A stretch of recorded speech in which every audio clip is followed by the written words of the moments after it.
जे गंगार जावख्लं बेवहाय दिनै फुंबिलिनि हाबाफारि बायदियै मडेल अंगनवाड़ी सेन्टारनि गायसननायनि जे हाबाफारि बेवहाय बाहागो लानानै खूब गोजोननाय मोनदों। लोगोसे बे ओनसोलनि बा गोबाव समनिफ्राय प्रब्लेम फेस खालामनानै हयथ' बे ओनसोलनि मानसिफ्रा ICDSनि सेन्टार गैयैलाय हयथ' उसुबिदाजों मोगा मोगि जानांदों जानो हागौ। थ' बे दिनैहाय जोंनि मानिजाथाव सोनाब क'क्राझार समस्तिनि मानगोनां MLA रबिराम नार्जारी सारनि नाजानायजों दिनै बेवहाय मडेल अंगनवाड़ी सेन्टार जे गायसनबाय बेवहाय आसाम गभर्नमेन्टनिफ्राय मानजाथाव जोंनि MLA मानगोनां रबिराम नार्जारी सारनि नाजानायजों दिनै बेहाय गायसननाय हाबाफारिया जागायबाय आरो आसा खालामदों फैबाय थागोन समाव बे ओनसोलनि जे गथ'फोरजों लोगोसे जे प्रेगनेन्ट जे अमेनफोर हयथ' बे अनुस्थाननि दारै बा बे सेन्टारनि दारैनो निस्सय बेवहाय जेरैबायदि आसा खालामदोंमोन बा जेरैबायदि आसा खालामदों दा ओरैबायदि जों गथ' गथायखौ फोरोंनायाव इन्सपायार मोनगोन बेखौ आसा खालामनो हायो दिनैनि दिननिफ्राय। दा फैबाय थागोन समाव जे बे न'खौ लुगोन बा जाय बे बिथाङा न'खौ लुगोन बे कमिटिया जाय कमिटि बा कन्ट्रेक्टरा लुगोन बेखौ बे ओनसोलनि रायजो राजाफ्रा बा बे ओनसोलनि बुद्धिजिबिफ्रा निस्सय सहाय सहजुगिता खालामनांगोन। मानो होनोबा जाहाथे बेखौ मोजाङैनो मोजां जाहाथे लुफुंनो हायो।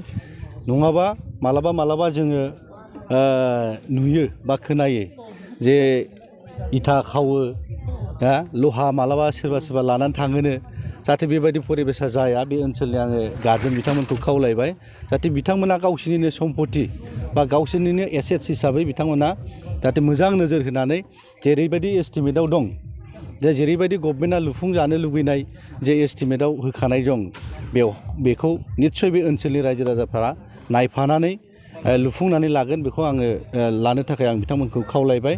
आरो बेवहाय जेरैबायदि आसा खालामदों जोंनि गथ' गथाया भबिष्यतआव जाहाथे बेनिफ्राय मोजां शिक्षा लानानै गोजौ थाखो जाहाथे फरायलांनो हायो बेखौ आङो मिजिं खालामदों। फैगौ इलेक्सननि थाखाय बेसेबां थियारि जाना दं सार? इलेक्सन हिसाबैथ' दतमा समस्ति हिसाबै जोङो BP राजनितिक दोलो हिसाबै बेवहाय थांनाय समनिफ्रायनो बेवहाय जोङो जेनबोफेराखै। बे ओनसोलनि रायजो राजाफ्रा बिभिन्न जाति जनगोष्ठीनि मानसिफ्रा BP राजनितिक दोलोजोंनो दङ आरो फैबाय थागोन समावबो बिथांमोनखौ जों आसा खालामनो हायो बिथांमोना बे ओनसोलनि बिजाथिखौ गोरलैयैनो देरहासार खालामनो हागोन जोंहा आसा दं। मानोना बे ओनसोलनि रायजो राजाफ्रा बयबो बुजिनो हायो मिथिनो हायो आरो बुजिगौ आरो बे ओनसोलनि रायजो राजाफ्रा गियानि बुद्धिजिबि मानसिफ्रा बे दतमा समस्तियावनो जोंनाव बहुद मानसि दं होननानै जोङो मिथियो आरो मिथिखागौखा। बे ओनसोलनि रायजो राजाफ्रा फैबाय थागोन समाव BP राजनितिक दोलोनि आखायाव सरकारखौ गथायनानै होफिनगोन दिनैबो दाबो आरो फैबाय थागोन समावबो जोङो आसा मिजिं लानानै ज'यै खामानि मावगासिनो दं। बेवहाय BJP खालामग्रा मानसिफोरखौ जों नुबाय थादों जे गाबोन 8 तारिख मार्च मासाव बे ओनसोलनि माखासे मानसिफोरखौ लानानै जोंनि मानगोनां मनरन्जन बिथाङा बेवहाय जइन जागोन होननानै जों खोनादों। अब्लाबो बे ओनसोलनिफ्राय BJPआ देरहासार जानायनि खुनु अंक'आनो फैया।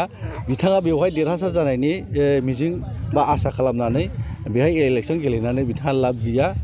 जोंजों ज'यैनो फैनानै BP राजनितिक दोलोजोंनो थाफानानै बिथाङा जोंजों खामानि मावफायोबा गाहाम जागोन होननानैसो आङो बिथांखौ खावलायनो सानदों। बेवहाय बिभाजननि राजनिति खालामनानै जेबो लाब गैया। जोङो BP राजनितिक दोलो हिसाबै दतमा समस्तियाव उद्धार जागोन 100% जोङो बेखौ रायजो राजाफ्रा जोंखौ जेरैबायदि अनसायो जेरैबायदि मोजां मोनो बेवहाय जोङो रोखा बुंनो हायो बेवहाय BP राजनितिक दोलोनि बिजाथिया बा आङो बाहाय देरहागोना खाथां।